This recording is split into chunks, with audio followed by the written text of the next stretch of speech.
Hello, hello, hello, and welcome to the show. It's Wrestling with Entertainment, bringing you the latest exclusive breaking news, previewing and reviewing the latest shows from WWE, AEW, New Japan, and everything in between every Saturday on YouTube and Castbox.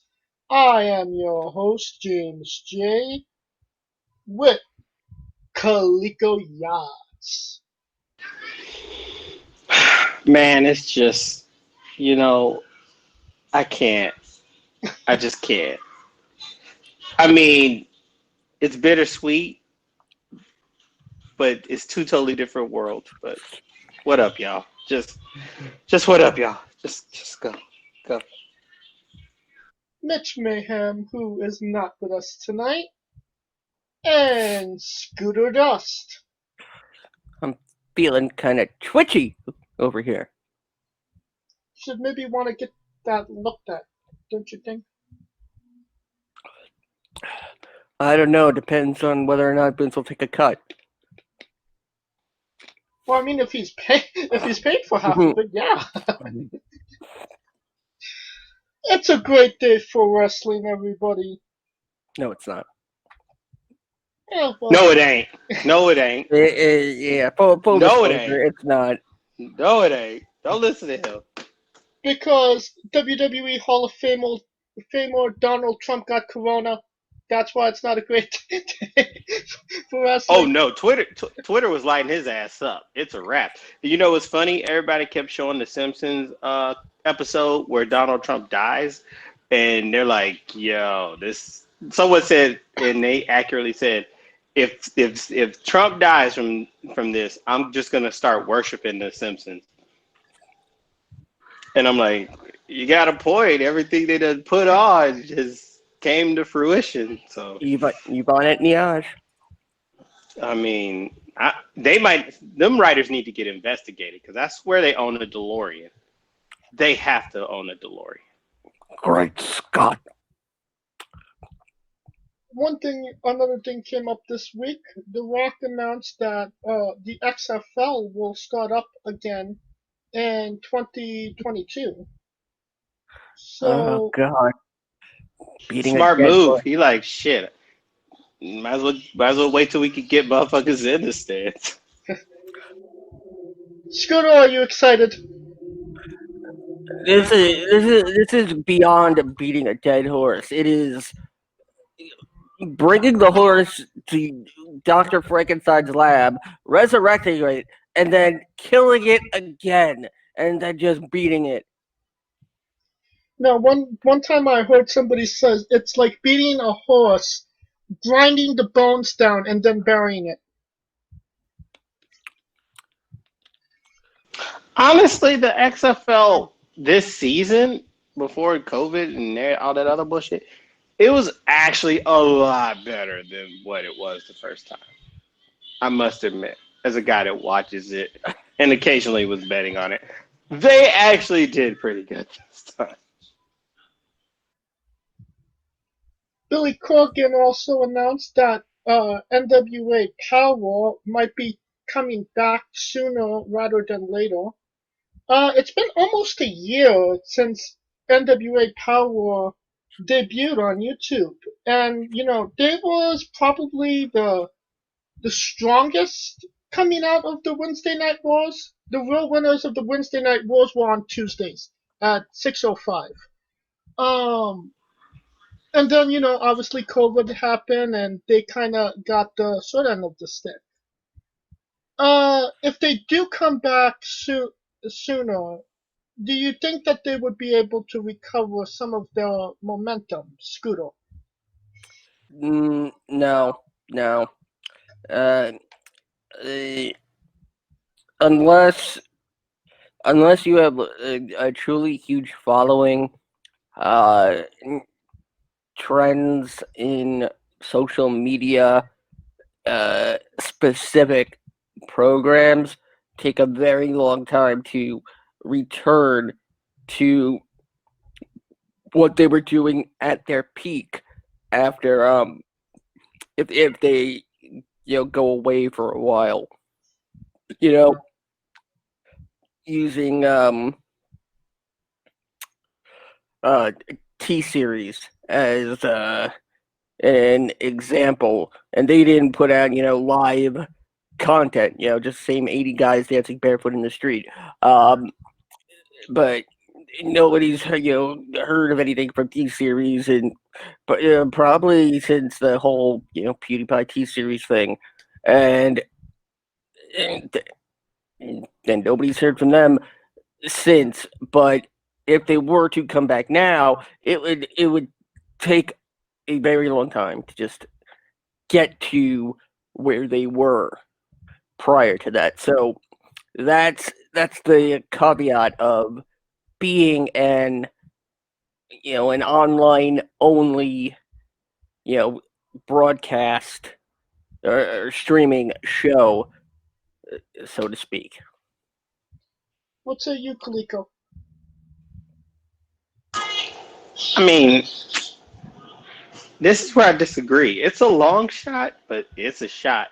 And there's only one reason why it's a shot, and it's Thunder Rosa, because she's basically been out there like hustling, as far as the brand and just like doing her thing for the women's division. So I think if they do a center focus around Thunder Rosa, and it seemed like they were going that way because they had like a couple of documentaries in the works and so on and so forth, but it's a long shot, but it's a shot.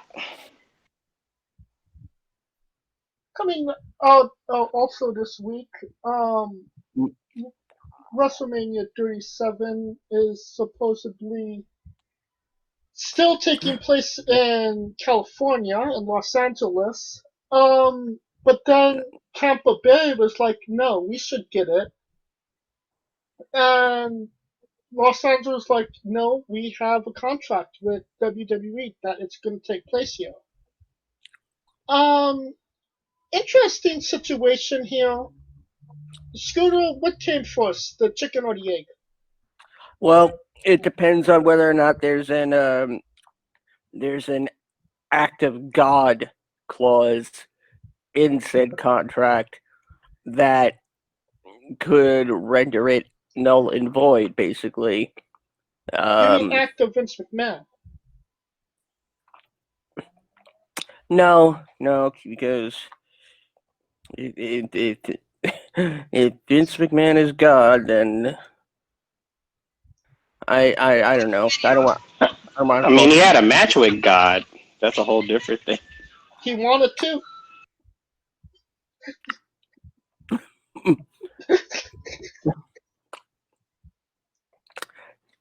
Dang it! That just made me lose my whole train of thought. My bad.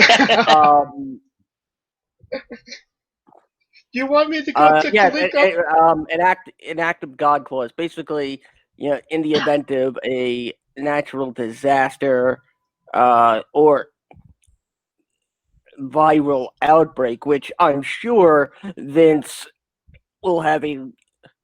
Well, actually, no, it's not Vince. It's not the WWE that's arguing for anything in this case. It's the two stadiums that are arguing for it. So technically, the WWE has really nothing to do with this. It's just a matter of if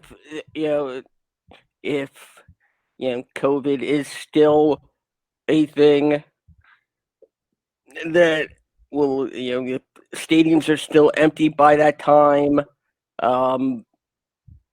then neither one will get it. But a viral outbreak would be considered an act of God by most places, under most contract law.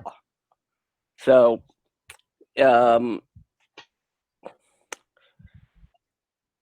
it's gonna be a legal battle, most likely. WWE did say that they haven't decided anything as of right now. And essentially, it's their show. They could do what they want with it. So, yeah. What say you, Kaliko? Well, it's eerie because LA and the Staples Center has two concerts that are called on the weekend of WrestleMania. And everyone kind of freaked out about it, but then I thought about it and I was like, well, LA, they also have the Forum, which is going to be right next to the new stadium. So to me, I'm standing pat on it. The only reason I think Tampa Bay may have the edge is because the mayor of LA was already like, there's not going to be any mass gatherings until middle of 2021. So do you think it would actually be beneficial for Los Angeles to wait the extra year and maybe WWE will actually get its 100,000 fans in there? that's where it's tricky because California, as you know, has been one of the more strict on the side of COVID. And Florida has been one of the least strict on COVID. So to me, I wouldn't be surprised if Vince went with whoever allows him to have the most people in that bitch first. That's actually a really good point.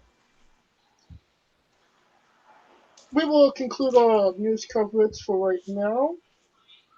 And we are wrestling with the G1 Climax story. Fuck the G1. Fuck the G1. Fuck the G1. Maybe it's time for the G2. Well, fly like a G6. It doesn't exist. well, Jay White wanted to rebrand it to J1. You think that might go somewhere? His ass better win it, talking all that shit. Well, let's do some reviewing for the moment being. Well, do we want to maybe discuss the fact that, or have I already missed the discussion on New Japan's president resigning? And No. Yeah, you bring up a good point, Scooter. Harold Meiji, I know I butchered that last name, resigned as president of New Japan, effective the 28th of October. The current president of New Japan USA will take his place. Wow. Ooh. Just wow. I mean, Harold, and speaking as somebody that actually met him in person, not the brightest guy. Not the brightest guy.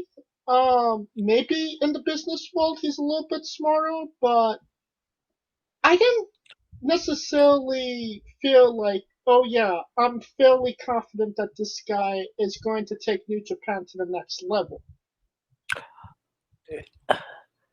Yeah, it's Harold Meij, and wow, he's not Japanese.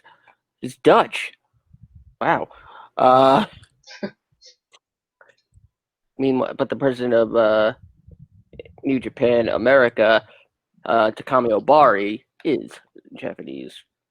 Yes, and I haven't met him, but I have seen him on New Japan, and he seems like a pretty good guy to maybe take his place. What about you, Kaliko? What are your thoughts on this presidentship? Well, it just depends on. I feel like the president for the USA is he's trying to stay in his lane. Like he's trying to push out to be a bigger market, but also not step on anybody's toes. And it's going to be hard to do that in the USA. If the president of New Japan is the reason that Jon Moxley is holding the United States Championship hostage, then his ass needs to go.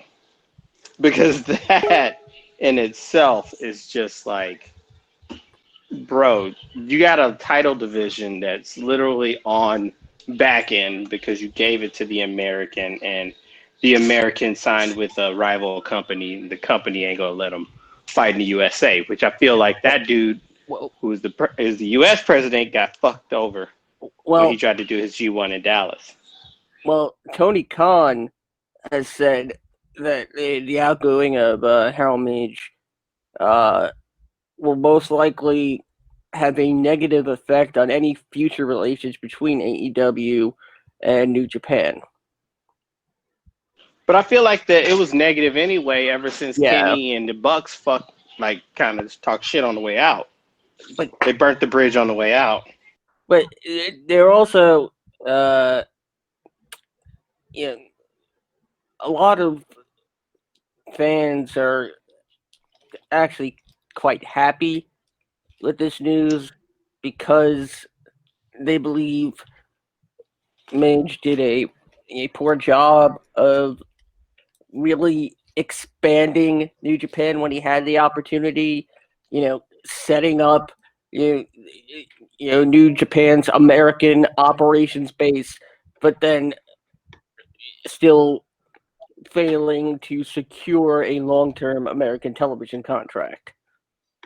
And first off, I'd like to say Mitch Mayhem has joined our party. What's cracking?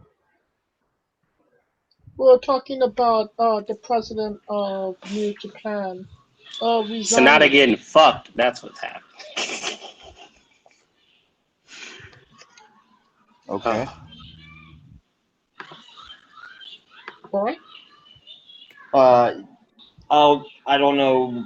There's nothing to talk about yet. I haven't heard anything really. Well, we were just talking about. Scooter was alluding to that this might affect future negotiations with maybe AEW, and that made. Be more specific. I'm kind of behind on the news. Harold Meij resigned from New Japan Pro Wrestling. He's being replaced by the New Japan of America president. And people are actually really excited for that. I'm not familiar with the president. Like, I'm not. Who is he? I'd have to know more about the guy to know, like, where the direction of the company's going and if it's going to alter at all. I would have to look into him more. All right, fair enough. Well, Harold Meij, whatever you want to call him. I mean, he's letting Yoshihashi win matches. Yoshihashi and Taichi are champions in New Japan under him. So if that doesn't happen with this new guy, thumbs up from me. I've told you what I think. I think Yoshihashi and them are in the fucking Yakuza. Anyway. That takes us to our first review match. Yoshihashi defeated Sonata. Yes, motherfucker! That's son Oh of my a god! man. Fuck off! Shut the fuck up! I am so over that shit. Fuck off, right dude! there. Are you serious? That's like Muggsy Bogues dunking on Michael Jordan. I am fucking done. I'm so over that. I am totally with Cleco. Bro, that is 2020. That's ridiculous. 2020 in the They nutshell. are taking right a creamy fucking diarrhea shit all over Sonata. Holy fuck! Sonata deserves better. Sonata deserves fucking better. They fucked them. They're just. Did he owe some people money backstage or something? Like, what the fuck? You're good. Like, dude, like, shit. Like, he got back taxes or some shit. Like, yo, let's straighten it out for the man. Yeah, something like that. Honor tax in Japan. What the hell? That's the low of lows. I mean, you're preaching to the preacher, dude. The only way that could come back is if he come back and win the B block, and even then, that's like a ass. That's not gonna fucking happen after those 2 losses, dude. Are you kidding me? That's like a fucking miracle. So that's not happening. I'm done. I'm done. I'm boycotting the G1 off of that. I am too. I thought he was gonna be my standout. Yeah, I'm legit boycotting the G1. Knowing I'm lying my ass off. That's shitty booking to have Yano. Oh no, Dude, no. comedy wrestlers fucking go over someone like Sonata. Oh, you ain't heard the other part, because Toro Yano beat Evil. No. He beat Evil. I am over. We are done. So done. Wow, So they're wiping their ass with Evil too, aren't they? like, damn. What was all that shit with him and Naito for then? That was a quick push and then kick back down the ladder. Fuck. Like, stuck his ass down, which tells me that's got to be Jay White's G1 to win. Maybe that was like, well, I don't know. We'll see about that. I still think Will Ospreay. Well, I gotta see if he won his match tonight, but He beat the other night. He beat Jay White. So he did. yeah, he beat Jay White. Oh, what's up, Kaliko? What did I say? He's gonna take Jay White's spot. Okay, let's go. Fuck that. Jay White gonna sneak his ass back in there. I had to give you a cup of I told you so. You know. There's a 6-way tie in Block A for first place. That includes Jay White and Will Ospreay, Suzuki, Kota, and at the top of the list, Tai Chi. Tai Chi is number one in the fucking block. Yeah. And Yano is number one in the B block. This is 2020, boy. I am so. That's fake fucking news, dude. That shit better change it fucking immediately. Yeah, fuck yeah, better. So, going back to B block, we Yoshihashi's at 2 points. All the shit wrestlers are getting wins. Wow. Sonata's at 0 points. All the guys I would have jobbed are getting wins. ZSJ is at 2 points, 1 win, 2 losses. Is the Saber ZSJ is at 4 points. He might have yesterday, but we're counting from a couple days ago. I did not see yesterday's show. Thanks for ruining it, Scooter. I live to serve. I'm gonna call Vince. I'm gonna pray to Vince McMahon on you. Don't always come, but he's right on time. Don't take my. Are you my food service man? I can hear him saying that. Kenta's at 2 wins, 1 loss, 4 points. Kenta making an impression on me in this G1. He's been pretty good. What say you, Kaliko? I mean, he's coming off that American G1, so it made sense for him to look decent. You know what I mean?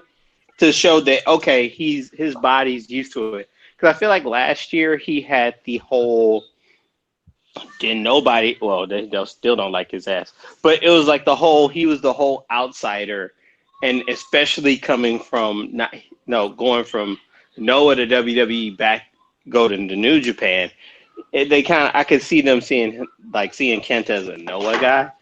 So it just seemed like he was the ultimate outsider, and now he's starting to find his stride and his rhythm, which is weird because in WWE he always had it, and he would go on a streak and then he'd get hurt.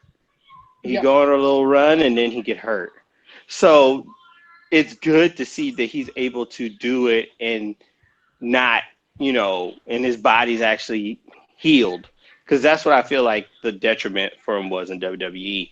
The pressure to perform, the fact that he wasn't in his native land, and he felt like the foreign exchange student and had to make straight A's or he was going back home. And I felt like that pressure was on him. But now I feel like back in Japan, he's more comfortable. He's at home. There's no outside lingering issues. His body's better. He can take care of his body better. Probably get into his routine better. So it's nothing new that he's actually performing well. I'm just glad that he's performing well without having those setbacks of injuries. Right.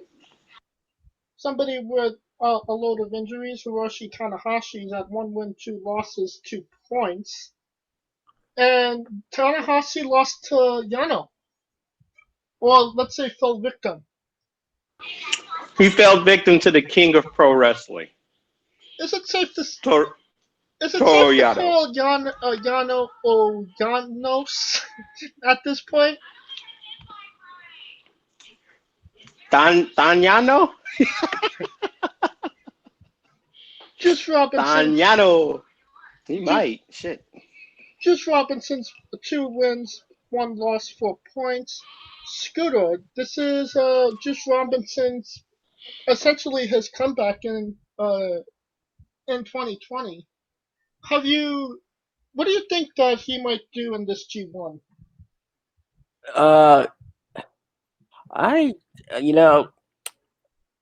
After seeing the fact that Taichi and Yano are respectively at the top of their blocks, this really makes me believe that this is either Kenta's or Juice's G1. That's a good point. I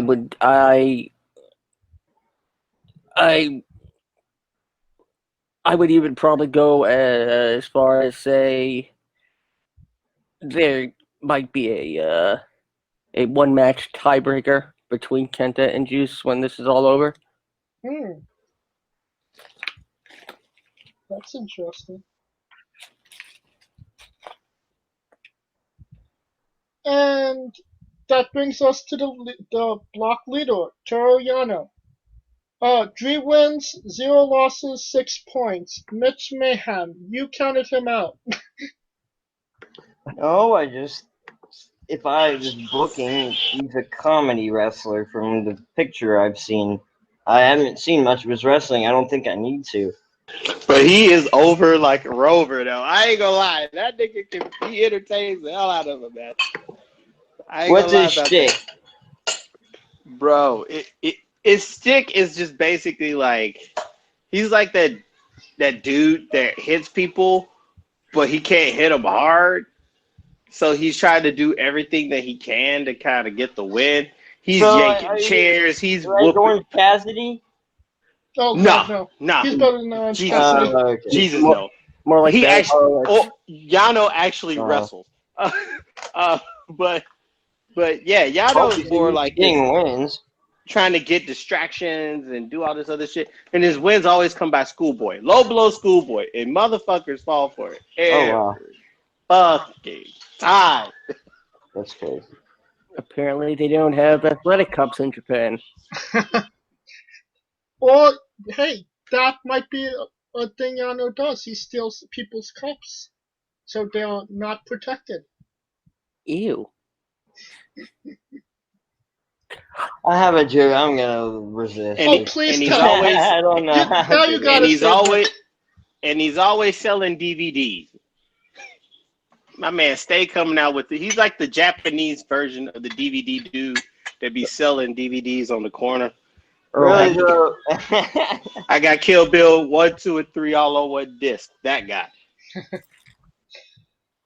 Evil is at... Yep. Fuck it, I'll say it. Really though, like even if it probably has nothing to do with wearing a cup or anything. Asians have a thing for having small dicks, so he probably doesn't hit it. That's all. Chinese. And Japanese.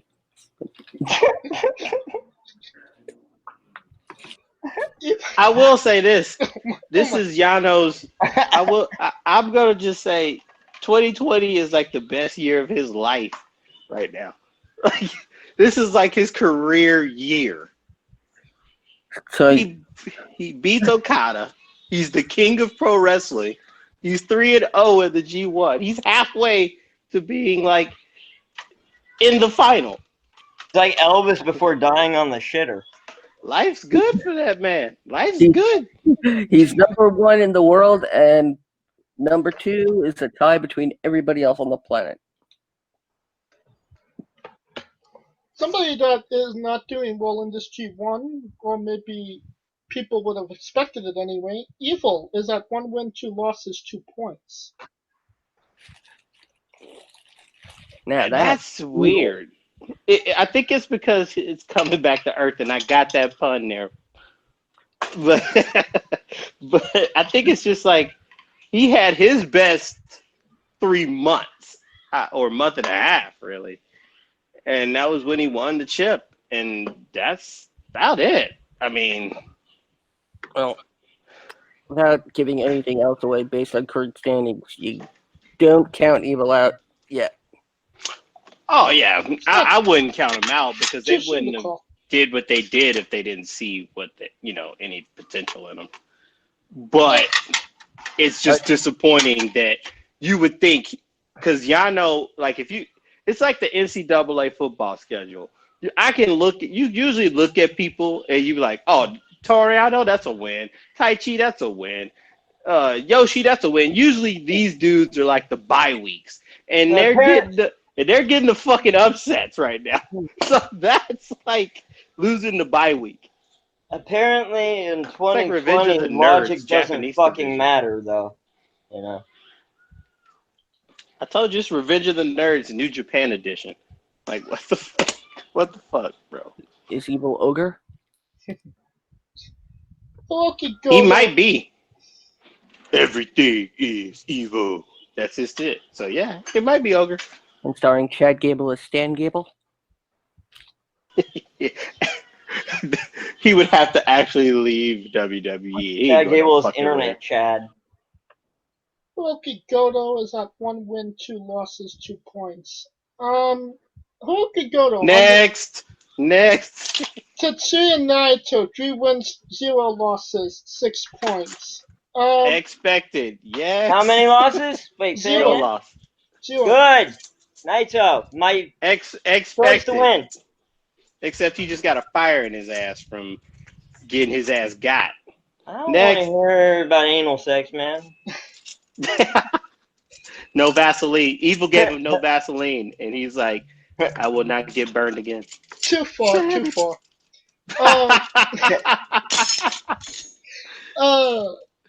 I will say that when, Naito brings it, he really brings it. And this is the Naito that made me his biggest fan from day one. So to see him striving like this is great. Now to the A block, Minoru Suzuki is at 3 wins, 1 losses, 6 points. His biggest loss at this point was to Taichi, who's his underling. Go figure. Like, think of that. Taichi. Fucking Taichi, man.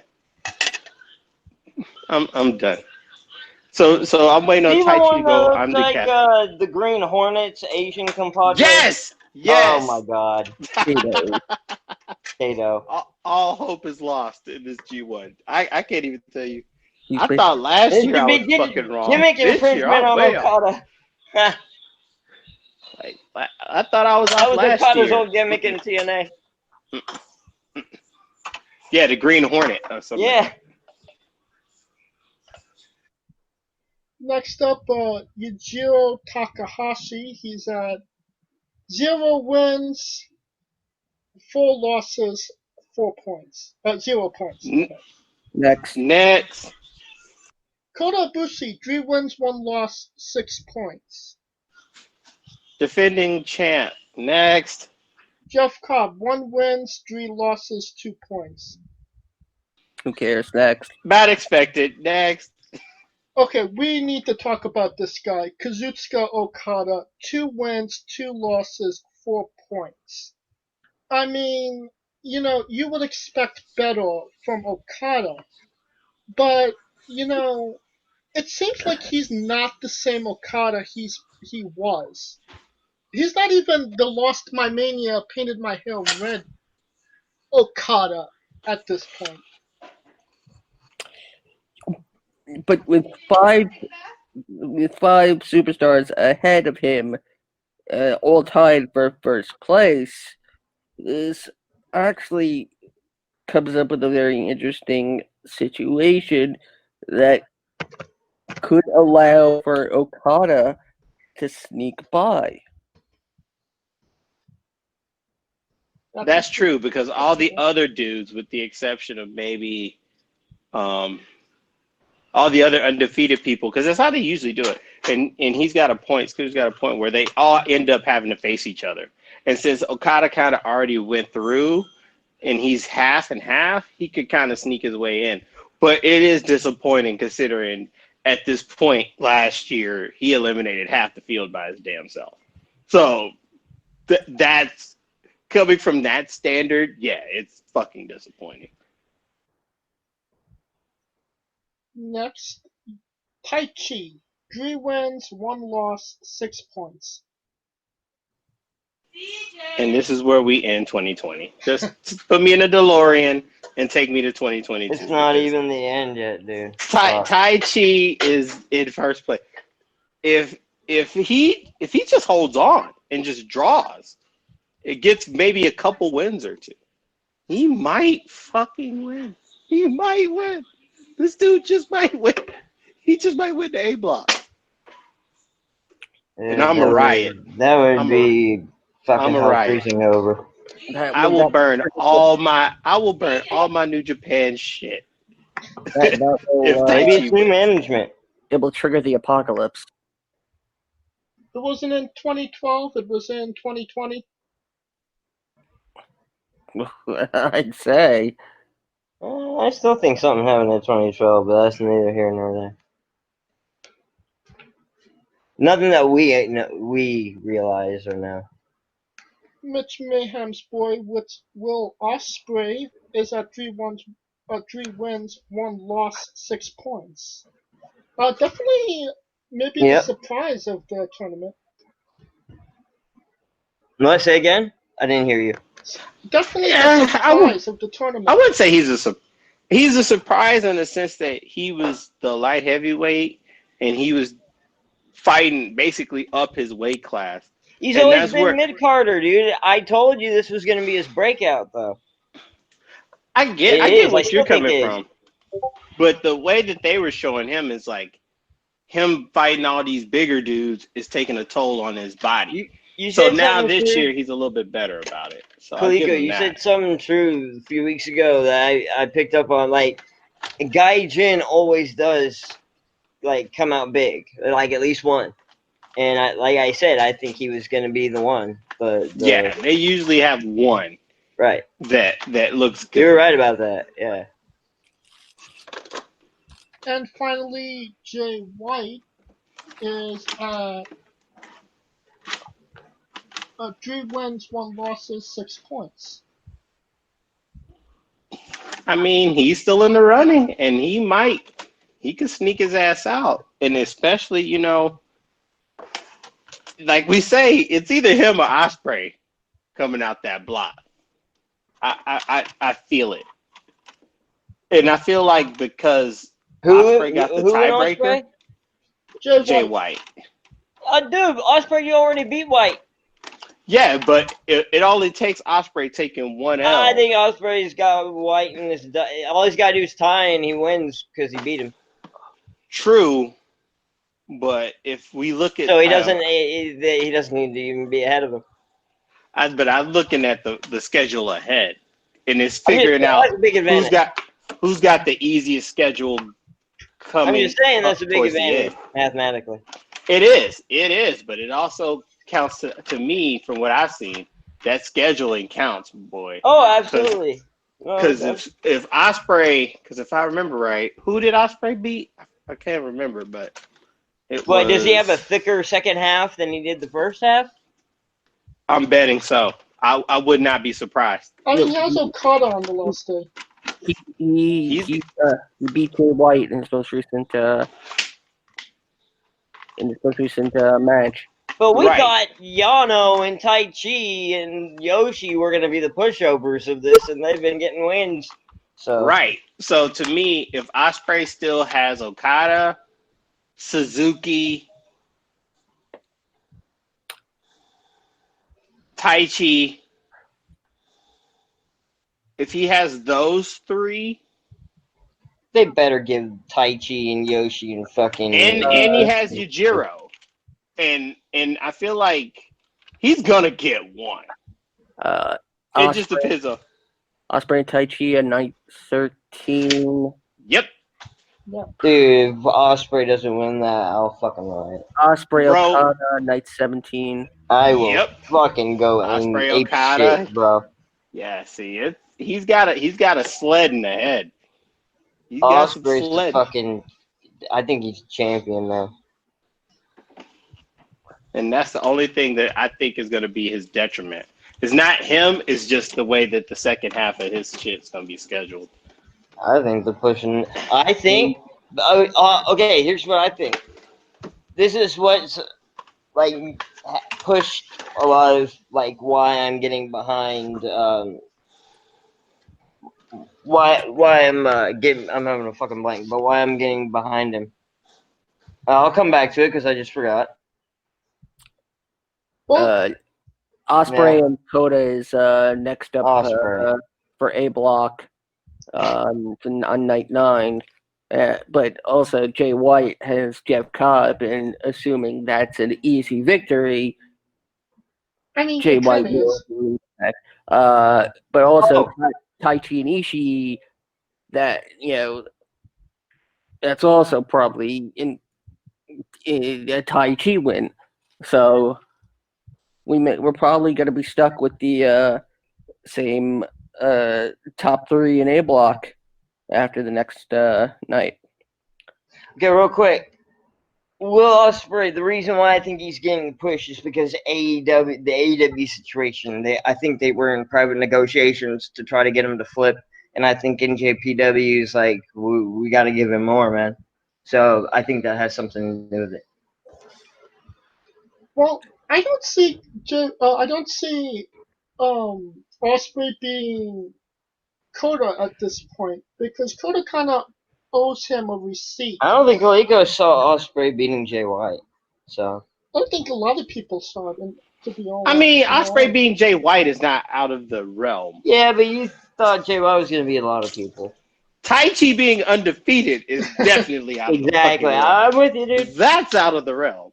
That's fucking ridiculous. Like Jay White losing to Osprey, I could see it. I definitely could see it. But Taichi being halfway it's like Barry he's in Horowitz. Yeah, that's the equivalent of Barry Horowitz. Man. Nah. A winning streak. Some of these Well, he kind of did in out- '98 with WCW, so. Some of these dudes out kicking their coverage in New Japan. Shit. Nah. Alright, so last thoughts on the G1 so far, Scooter Dust.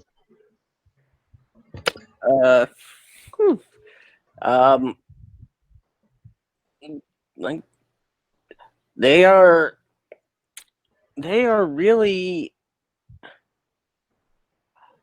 It seems like they're really making it almost very difficult to decide by having no clear standout this year. And maybe that's because of what happened last year. They probably, given the situation, everything, they're gonna milk this for all it's worth. So this is probably gonna be the closest G1 we will ever see. Mitch Mayhem? Yeah, repeat that. Sorry. The G1 so far, your thoughts? I think it's ridiculous, dude. I think it's fucking stupid. That with the people who are winning so far, that's who I would have had job out, dude. And you have others like Okada and others taking losses. It's ridiculous, dude. I think it's upside down. Everything in 2020 sucks dick, dude. I don't know. And I don't even know if we need to get to him. Kaliko, your thoughts? Bro, the only saving grace about me even wanting to stick around and actually watch the rest of this G1 is they usually have the people that start out the You're a gate hot. mark. No, I'm And joking. the only reason I hold on is because they always have those few guys that start off hot and then they come back to earth. So I'm expecting Yano to come back to earth. I'm expecting Tai Chi to come back to Yeah, earth. we expected them. I'm expecting this, man, Yoshi so to not even be on earth. He should alter be your extinct. expectations, my friend. So I think, and I agree with Scooter in a sense that last year was probably the most stacked talent-wise G1, and I think this year is the most balanced G1. And I feel like this might be the first time where we usually say like 14 points. 12 to 14 gets you in. I'm thinking 12 is I think it's 10 to 12 with a couple tiebreakers. Might be right. And that's what it's looking like. Well, we'll be covering the rest of the G1 as it comes to, and until then, we will conclude our coverage of this topic. And next up, we are wrestling with WWE Clash of Champions. It was last Sunday. And if you were smart, you listened to it on the remix with Scooter Dust on the UNB network. Scooter, what are your thoughts on this pay preview as a whole? It was, it was better than we all gave it credit for. It was absolutely better than, it was absolutely better than we all gave it credit for.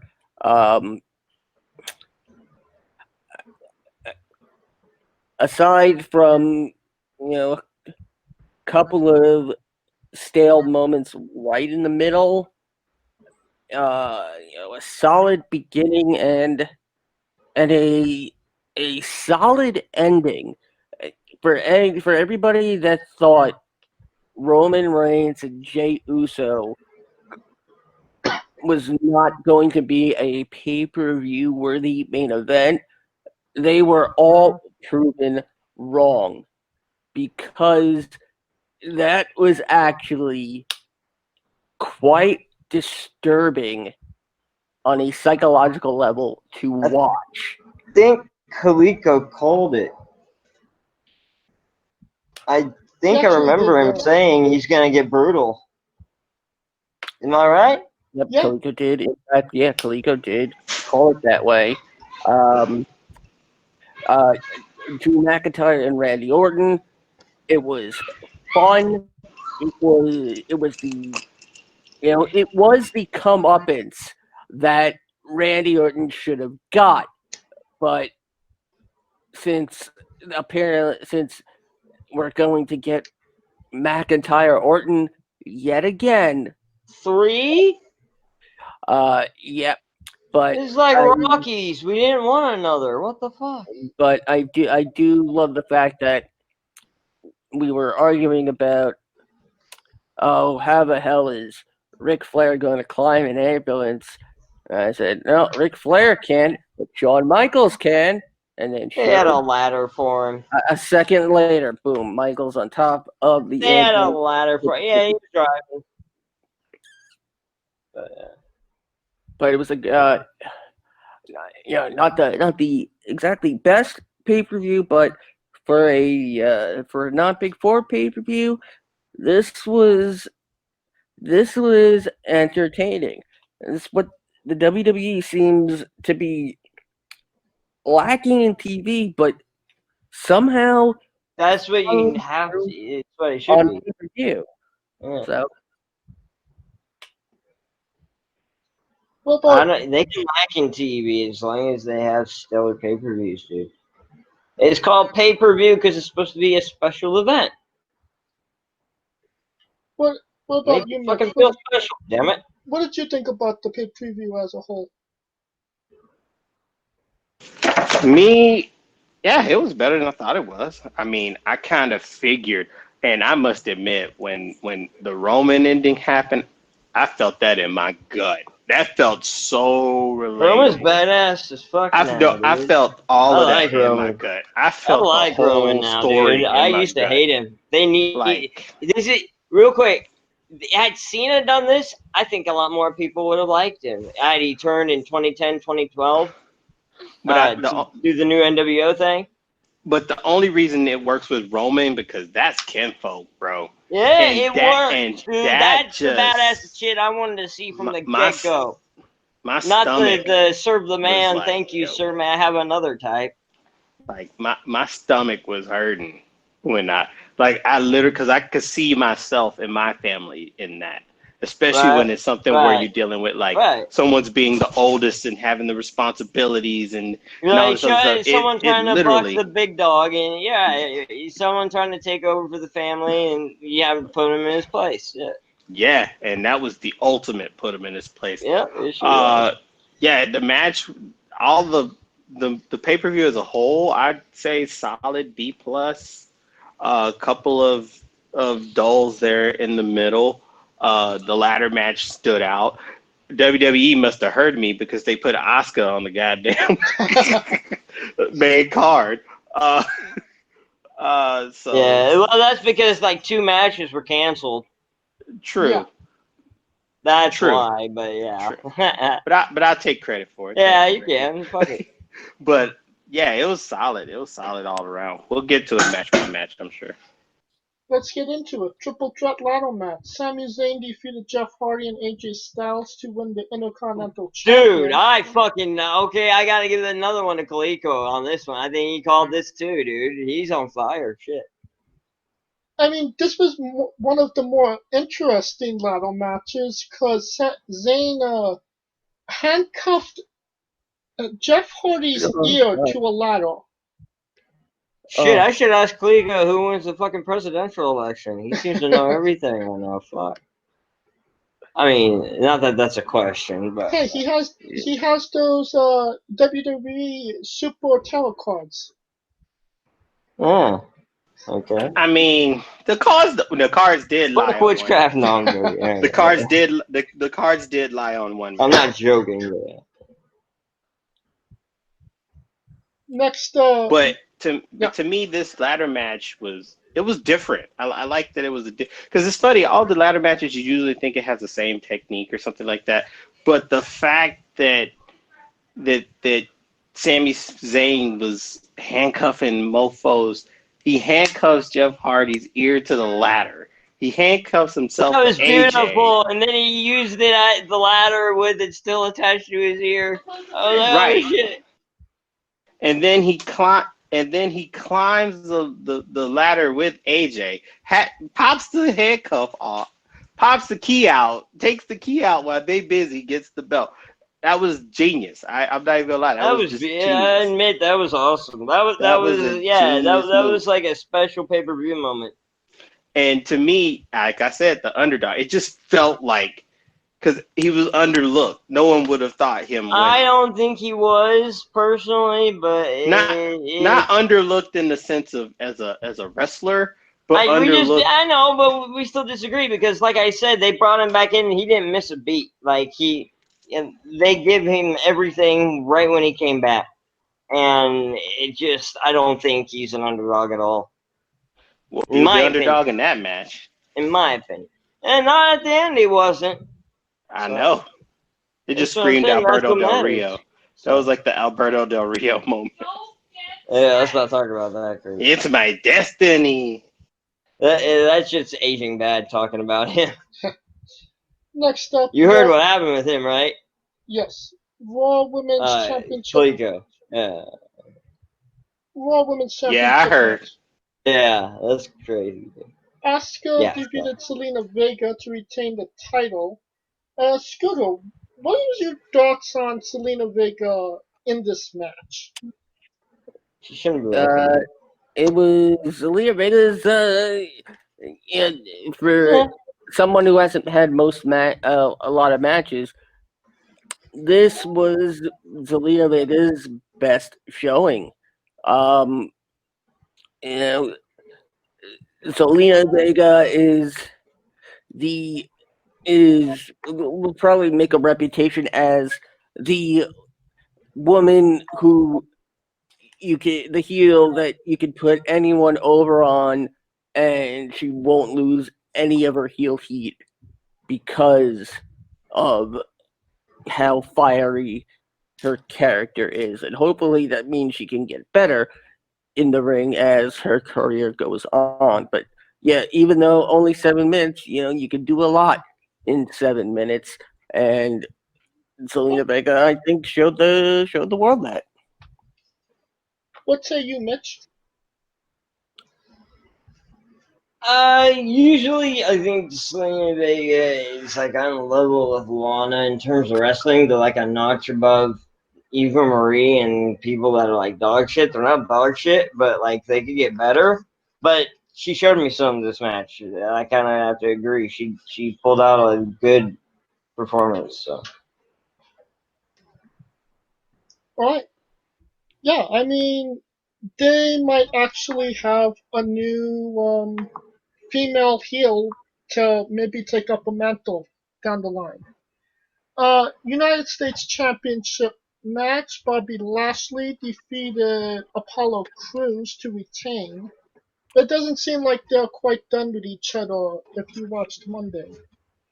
This is just the definition of insanity, correct, Kaliko?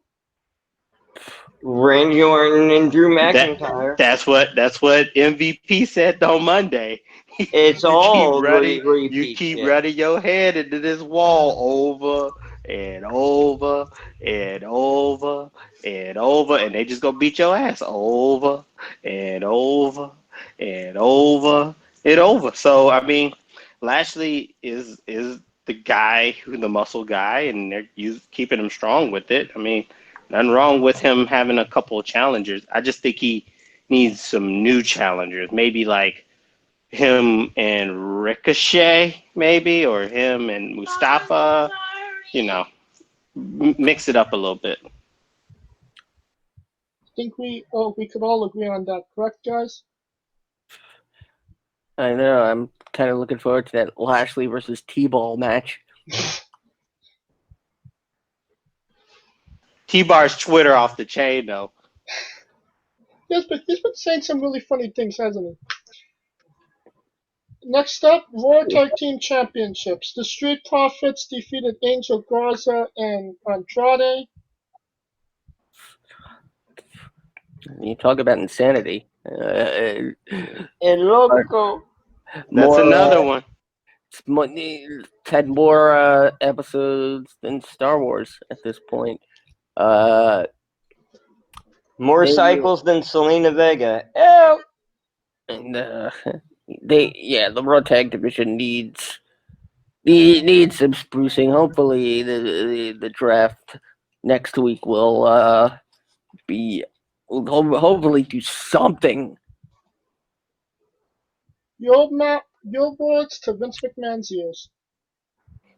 I can't hear more like his ass. You don't listen to shit. You can't hear it all over all that Twitch money he's gonna be thinking about stealing.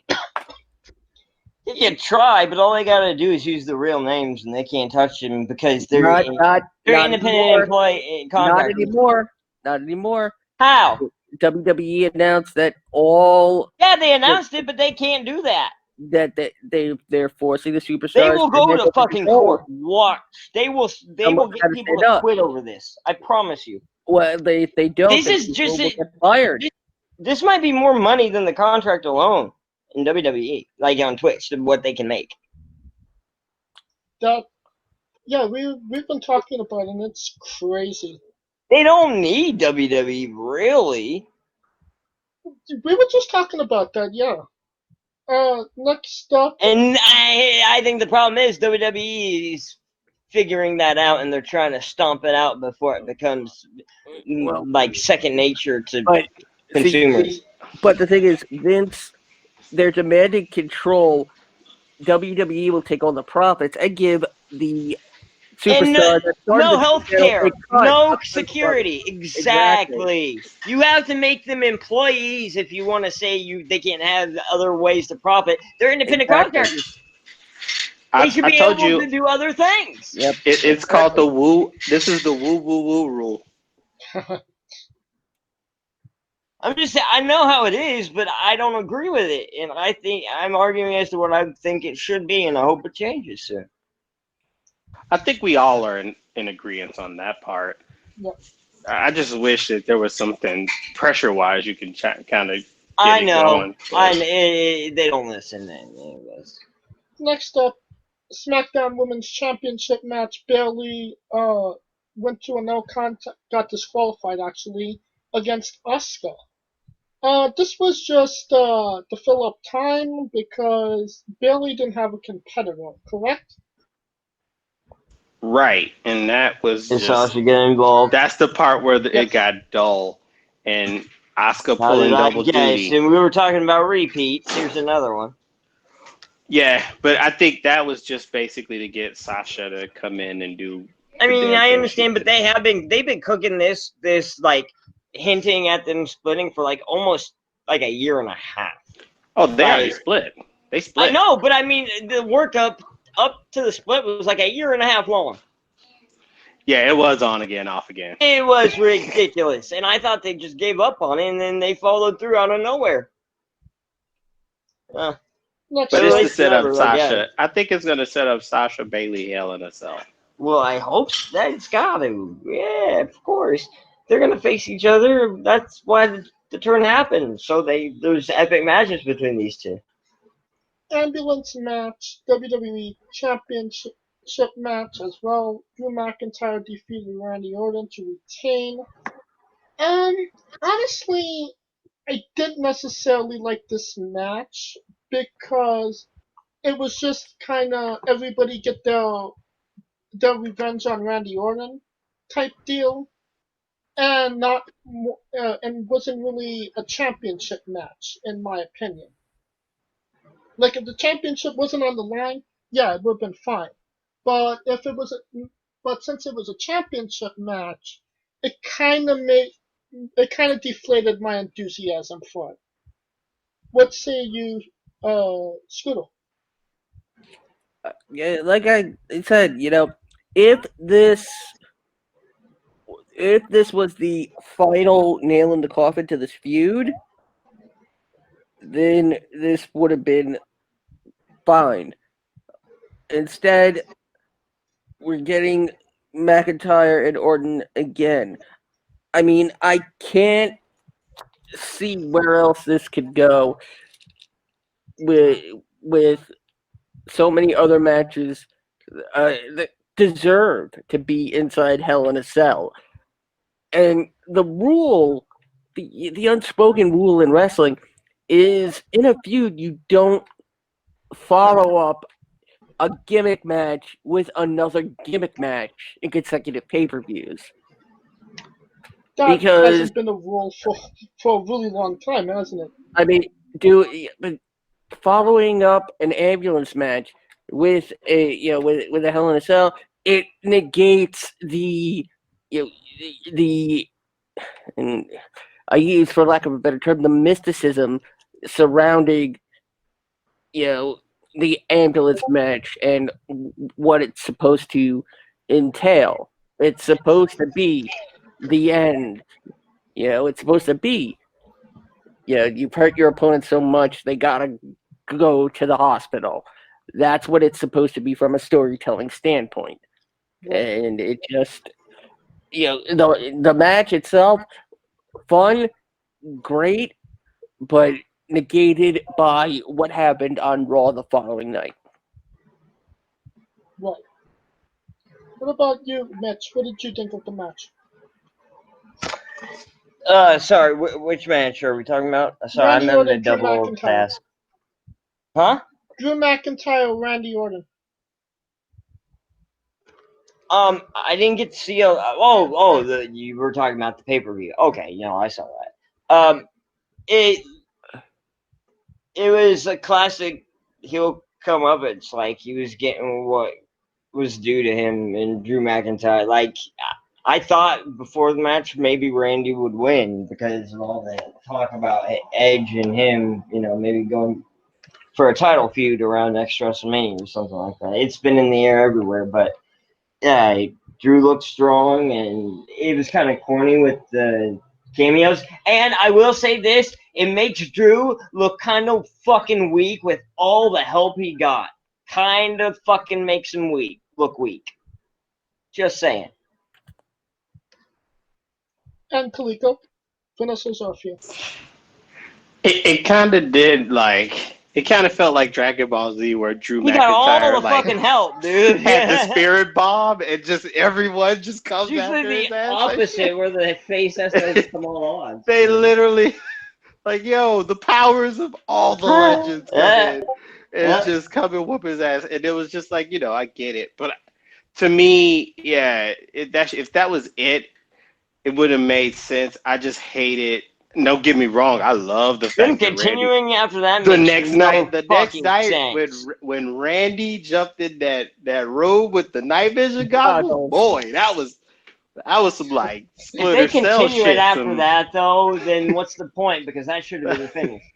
That was some Splinter Cell. When you throw someone in an ambulance with how Ric Flair drove up, that should be the finish, bro. But I felt like all that shit should have been happening before that ambulance match. And to me, I think I don't know what they're gonna go with it because now it's the draft's coming.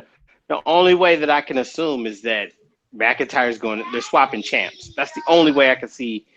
For the draft? Yeah, because the draft should be coming up. The 13th, I think.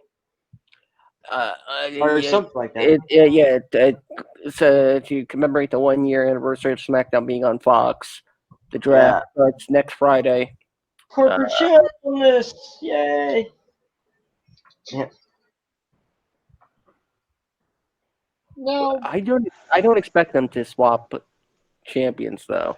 I wouldn't be surprised because Street Profits ain't got no one else on Raw to beat. that's true. Well, no, I don't expect them to swap world champions. I probably swap wives for God's sake. And maybe I wouldn't be surprised if they swap tag champions. Yeah, I think they'll swap tag. That's about it because I think the tags are gonna swap for sure. But let's see. The maybe Intercontinental the women's. Maybe unless the Hurt Business goes to SmackDown. But what's that got to do with the women's? But they're stuck with the T-bar shit. The women's. What's that got to do with the women's division? The women's division is basically Asuka and a bunch of.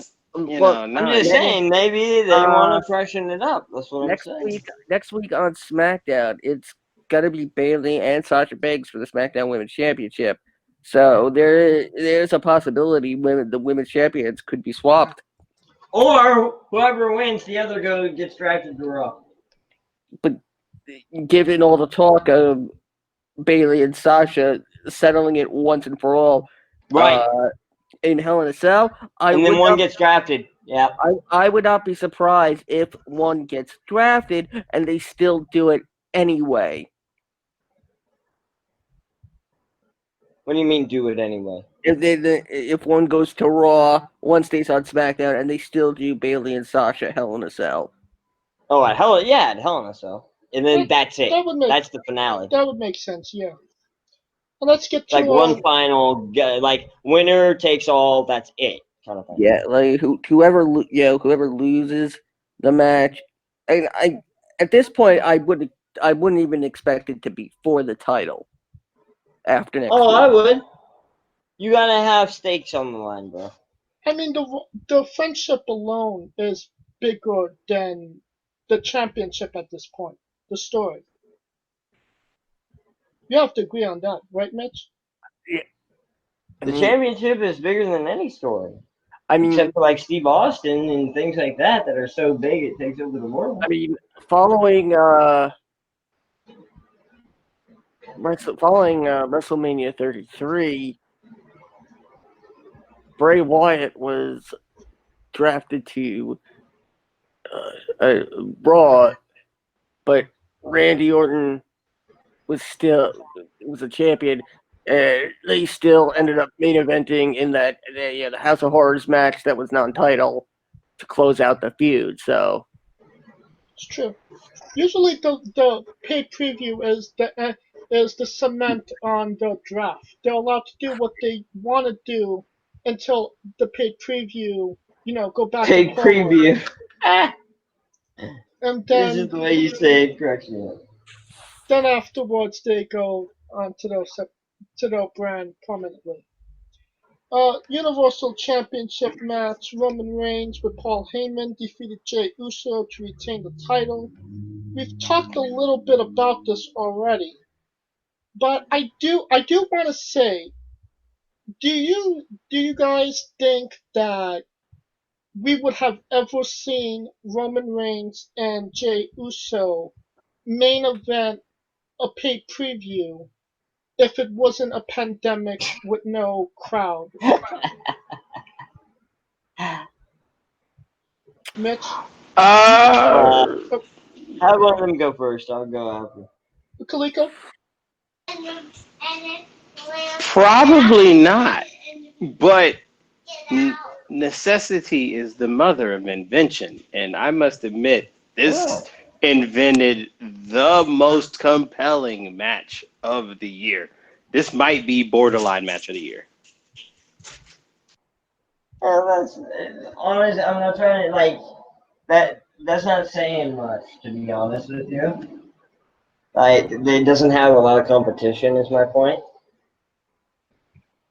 So, that's not that's kind of a low bar. I mean, I could put two matches that jump off to me in 2020. Yeah, I'm just saying not as many as usual. I'm not saying there's not at all. Yeah, Thunder Rosa, Sheeta. And I mean WWE, exactly. Oh no, I was talking about overall. Oh, I thought you meant WWE. What about you, Scooter? This did what it was, supposed to do from a storytelling standpoint. The last time we really got a feud like this was 1994 with Bret and Owen. And I think Bret and Owen was better than this. Unless this continues. Well, Bret and Owen was based more around the fact that both could wrestle. But I don't think this is gonna parachute Jay like it did Owen. Yeah, I agree. I don't know if this will pair. I mean, Owen knew how to use it to his benefit. I don't think Jay has the same in him. I think this is gonna get Jay probably a decent singles run. Really? Especially if he ain't got nothing else to do. Especially if they Jimmy's out with the ACL, so yeah, I see his right. I would expect Jay to be drafted. Maybe. We'll see. But it was. They'd have to repackage him for a singles run, though. It was disturbing to watch, to hear, and something the WWE doesn't do very often is put emphasis on the superstars speaking in the ring. Uh-huh. Well, when they do it very well. Yes. Yeah, they do. And it showed the confidence in the two to tell this story. You probably could have gotten halfway. What the hell is going on outside my building? Sounds like there's a monster truck pulling up. It's New York. Based on history alone, you could have got, you probably could have gone halfway, but the match itself helped, get it over that finish line, so to speak. To hear Jay say, "No, don't do it, don't do it." It was just really like, and on top of that, it actually really made some people believe Jay actually had a shot at beating Roman. Exactly. Oh, And give me a break. now we're not saying that it was guaranteed, Give me but a fucking break. but the one person that you would think it would like that could do it is family, because they know everything about that guy. No, I don't think. And to me, Jay served his purpose in this match. Like, he served his purpose as, Man, he yo, got his ass whooped for it too. I said that. That's why I thought this was more than just the win and loss. This was about putting the motherfucker in this place on the family side. And Jay, as much as we like know the Usos for a tag team, it showed his side of, hey, I want to be known as a singles wrestler too. I want to have that the goals and aspirations that Roman has. And it showed that he didn't notice that he wanted it until he got the shot. He is kind of pigeonholed having a twin. True, but that was the story. He didn't know he didn't know what he had in him till he got there. Right. But by the time he got there, Roman's been there, and Roman just like, bro, it was like Kirk Franklin. He stomped that ass, like, straight up. He stomped that ass, and it was about the way that Roman was talking, smacking the ring, and all of it, the mannerisms, the way that you could tell it was more than just a victory. He wasn't going to stop until he said, bro, I say I'm the man. It was basically like a rivalry. It was like me fighting my little brother and be like, yo, I ain't going to stop until you say I'm the man. And that's exactly what happened. And it was done perfectly. Perfectly. Is Roman Reigns getting really good at telling stories now? I would say he's decent, but this match called for that situation. So it'll be different when he gets outside and fights someone else. But as long as it's him going to him and Jimmy, if it's him going through Jay, Jimmy, and the rest of the fam, then I see your point. But yeah, I can say now we are getting Roman versus Jay inside Hell in a Cell. We might. We are. And it is official. Yeah. So yeah, okay, that's what's up. So I thought we were getting the Fiend for sure. Now that's going to be interesting because I want to see how Jimmy comes into play. How the Usos family. I'm expecting a Rikishi to pop up. I'm expecting I'm expecting members of the Anoa'i family. Rock's gonna eventually fucking pop up. Well, considering The Rock is now actually going to induct Ken Shamrock into the Impact Hall of Fame. Oh shit! Really? Yep. Whoa! Yes. The Rock is doing something with Impact? Yep. Yeah. Holy shit. But The Rock, but to me, The Rock has always been more that's about fucking the business. huge for Impact. Yeah. I think he. But I don't, there's almost, He's not under contract with Vince right now? No. Oh, wow. No. But it's almost, I think a lot of fans think it's inevitable that The Rock is going to get involved against Roman in some way. I think they think it's inevitable. But after Clash of Champions, I'm not so sure. I'm not too sure if it's necessary now. Yeah, I don't think so, because to me, Roman establishing the dominance is what matters most. And him beating The Rock ain't gonna make it no more or no less. You're absolutely right about that. And that's gonna be interesting though. I'm expecting some Anoa'i family though.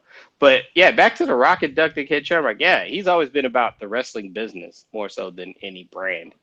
So this is totally in his purview. He's never been outside WWE in another organization for anything though. Not even promotion. He started in Memphis, USWA territory. He was there. Started. I mean, after becoming a star. But with all due, he is technically doing it virtually. Okay. Still, he's putting his name on an Impact program. That's true, but I mean, well, is it more he's doing it for Impact or doing it or is it for Shamrock? Maybe. Shamrock? Oh, absolutely. Maybe. I mean, I saw a triple threat in Sacramento: Mankind or Mick Foley, Rock, and Shamrock. It was a great match. So I could tell they had like a chemistry. Yeah, was it August '99? I saw Yep. Who was it? No, it was just Shamrock Owen Hart. Yeah, that's a good one. I think the one I went to was 97 or 98. I'm not sure. Oh yeah, August '98. It was. Okay. Yeah. Yep. That's right. But also, if you watch the Broken Skull sessions between Steve Austin and Kurt Angle, they also talked about Ken Shamrock. He just disappeared out of WWE lore in 2001 out of nowhere, dude. But yeah, you also have to remember. Like 2000, actually. You also have to remember the fact that when AJ was getting put into the TNA Hall of Fame, you know, the WWE. No, I'm sorry. When Ric Flair was going in the second time, they. Which one, WWE or? But no, for the Horsemen. And AJ was going into the TNA Hall of Fame. The WWE and TNA made a deal where Christian would appear on Impact TV to induct AJ, and so Rick could appear on the Hall of Fame ceremony. Yeah, I see. I remember something about that. I liked Christian for some reason. That whole ordeal cost Bruce Pritchard a heart attack. We will conclude our coverage of WWE Clash of Champions now, and we will be wrestling with a quick preview of NXT Takeover 31. We are running out of time, so let's get through these. Mitch Mayhem. Yeah, what's up? NXT Championship match: Finn Balor versus Kyle O'Reilly. Who wins? Ooh, that's good. Kyle O'Reilly's gonna do well, but I'm going with Finn Balor. Scooter Dust. I'm going with Balor. Apparently, O'Reilly was set for an NXT main event push later on down the line. However, that plan got sped up tremendously due to it. And Kyle O'Reilly winning the Eliminator Gauntlet, which I believe is going to be the new version of War Games for Survivor Series. But yeah, Balor to retain. It'll be a great match. War Games for Survivor Series? Oh, that'll be interesting. War Games before Survivor Series. Oh, before. I thought it was for. Okay. Yeah.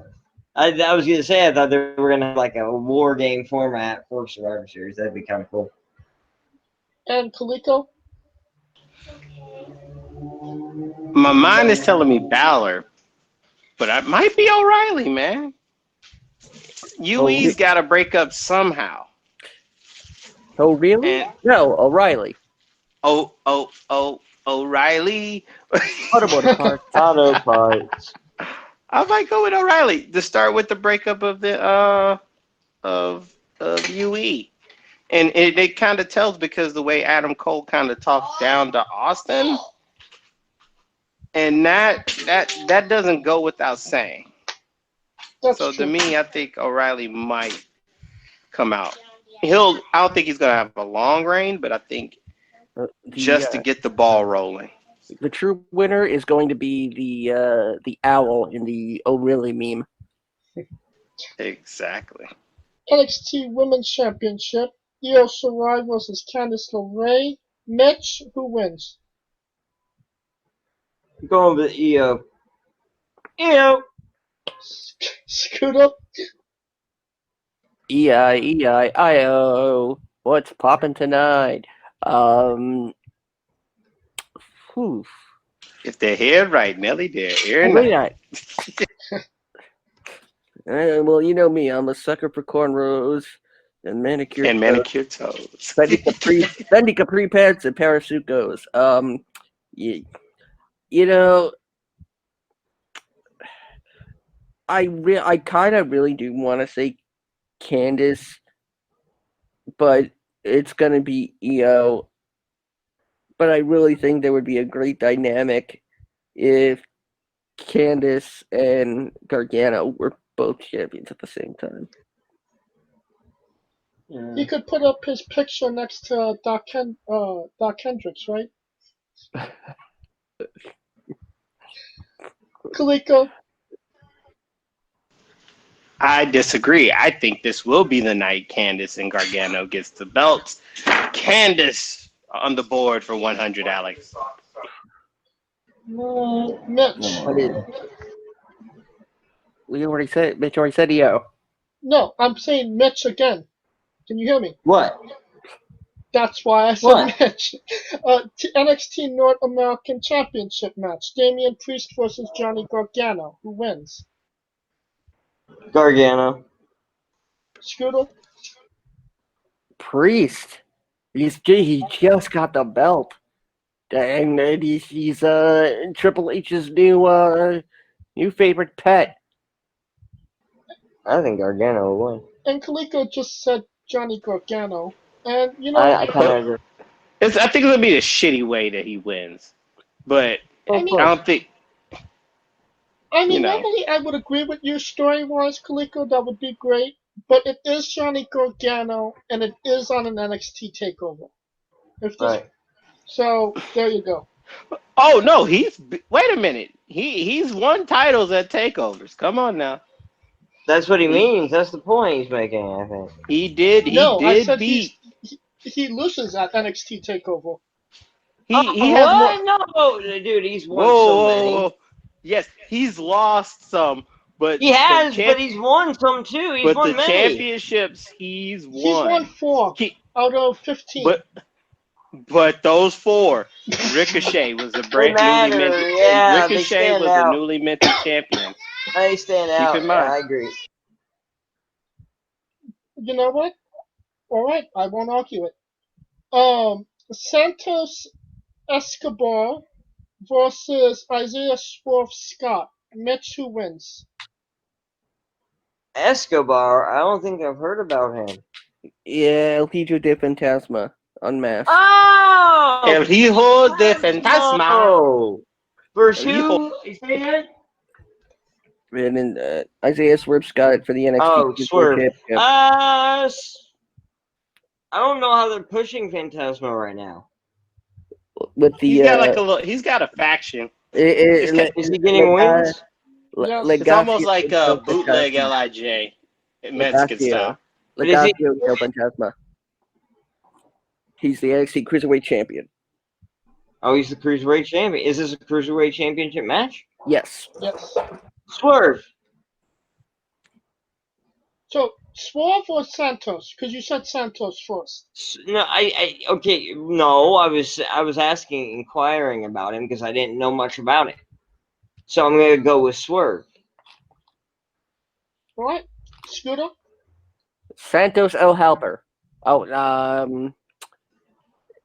it's Escobar. And Kaliko. We gonna swerve on him. I think it's gonna be swerve. Cause Thank you. he's got to come up. Like this motherfucker, Right? So he's been coming Dude. up short. He's starting to be like the Gargano, except Gargano got titles.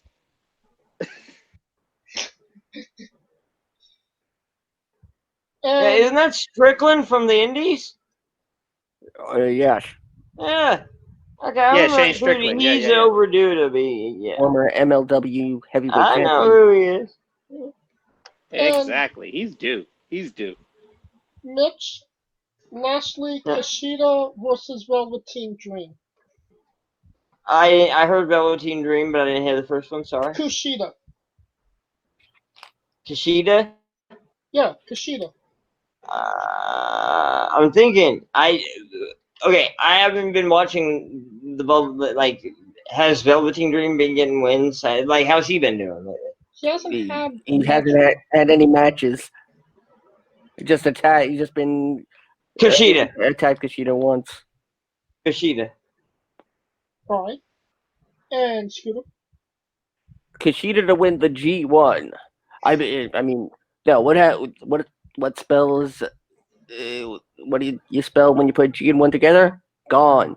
And what will Velveteen Dream be after this match? Gone. Kushida. You think so? He won't actually be gone. I just wanted to make that joke. And But why Kalika. would they bury him unless there was smoke where the fire is? Let's see. Velveteen, I was Kushida. gonna answer that. Sheeta's too big. Sheeta's too little. Velveteen. Hello? It's very kabuki-ish at this point, Mitch. Yeah, no shit. And that will conclude our coverage of NXT Takeover 31.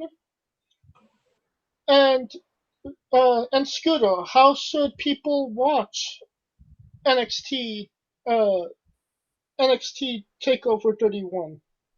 They should watch it on the WWE Network. And how should they listen to it? If they're not too busy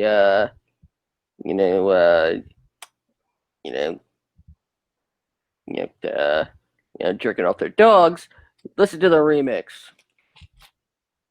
There you go. Or the cats or the canaries. I'm not going to touch that. If you like DJ, stop humping my leg. No, I'm joking. If you like the show, please. If you like the show, please like, subscribe, comment, both on YouTube and Castbox, as it's a never-ending journey to the end of this G1 and the never-ending struggle of good and bad wrestling and how we review it. If you want to join in on the conversation, you can find us all on Twitter. You can find me at JamesJ993. Where can they find Kaliko? You can find me being the Rosa Parks of the G1 at I am Kaliko. Where could they find Mitch if Mitch Mayhem tweeted? Man, who really fucking cares, right? But I mean, if you want to at Mitch Mayhem, that's. And where can they find Scooter Dust? And you can find me being the Maya Angelou of the G1 at Scooter Dust. And and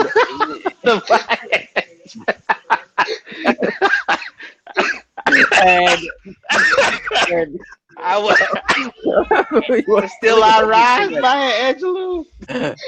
Oh, you know why the cage bird sings? It's because it's a steel cage bird. And corresponding for the UNB network at UNBS Wrestling. For Kaliko Yachts, Mitch Mayhem. No, Rosa Parks. For Rosa Parks, Maya Angelou. Scooter Dust. I'm Maya Margaluto King. Jesus Christ. Oh, God. No, that's Vince McMahon. So that's Shane So McMahon. is James Jesse Jackson? Wait. Wait. They put my name on the signs. This has been And Wrestling John with Entertainment.